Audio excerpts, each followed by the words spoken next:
Right, I'm at the side of a road and I keep getting this issue where the overheat alarm goes off, and the reason it's doing it is because it's low on coolant.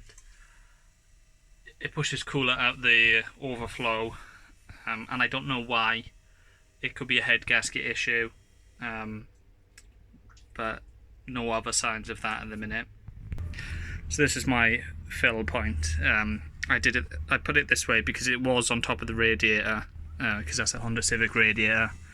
But I thought that is quite close to being higher than the coolant levels in the head, like the waterways. So I thought I'd raise it up slightly, so it's up at this point, which is slightly higher than the engine, than the radiator.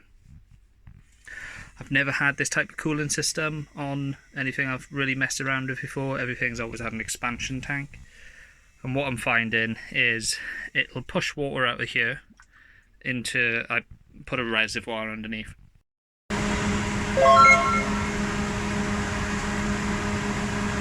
It'll push water into that.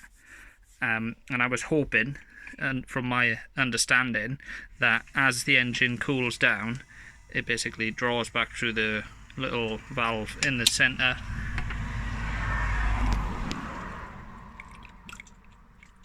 and a vacuum that opens that way, and it would draw the water back up. It's absolutely not doing that.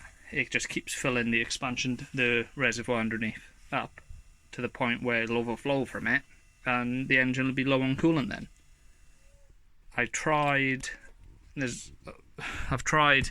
adding a expansion tank to it, and there's a heater pipe. The heater return goes down and plumbs. You can't quite see it, but it plumbs into the intake of the electric water pump. That's not 100% how it should be, because I know from running it off the scimitar, this pipe here goes to the top of the cooling system somewhere. On the commer it goes to the radiator. Oh, sorry, on the scimitar goes to the radiator, and basically air locks disappear from there, and you get a nice flow of coolant. Well, of course, the way I've got it, I don't get a flow of coolant.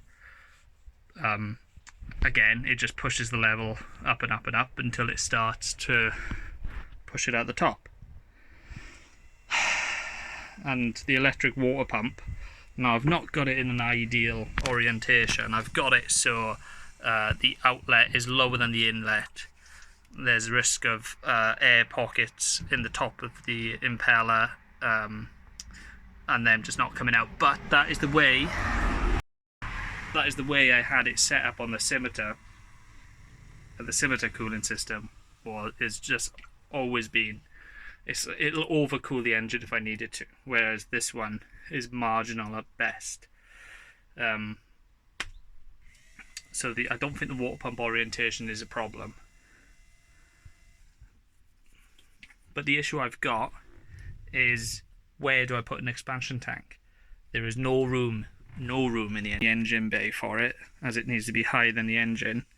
That then means bringing it outside.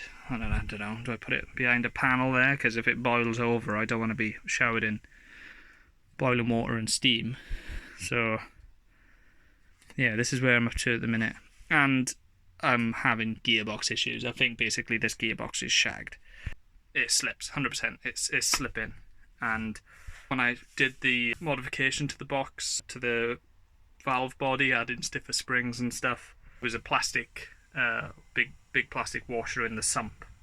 I was like, it's plastic, it's not going to be anything important. Found this like nylon, what I guess is some sort of thrust washer in the pickup. It's going back together without it. It's obviously not important, it's plastic.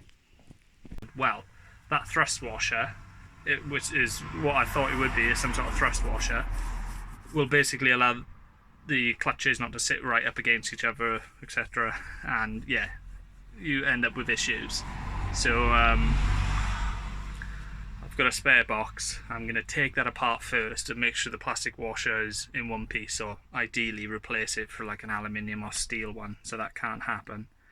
Do the valve body modifications to it and then chuck it in, because I'm running a little over 1 bar of boost at the minute, And oh yeah, the box has got absolutely no chance of dealing with that. And I know these engines can make a half decent amount of power, and yeah, it's like 8 seconds to 60, and it'll hit the limiter in second, and then it'll slip all the way into third, and yeah. So that's where I'm at the minute. It's all going pretty badly, but well, I say pretty badly. It's not left me stranded anywhere yet, and drives nice, but yeah, a few teething issues as can be expected.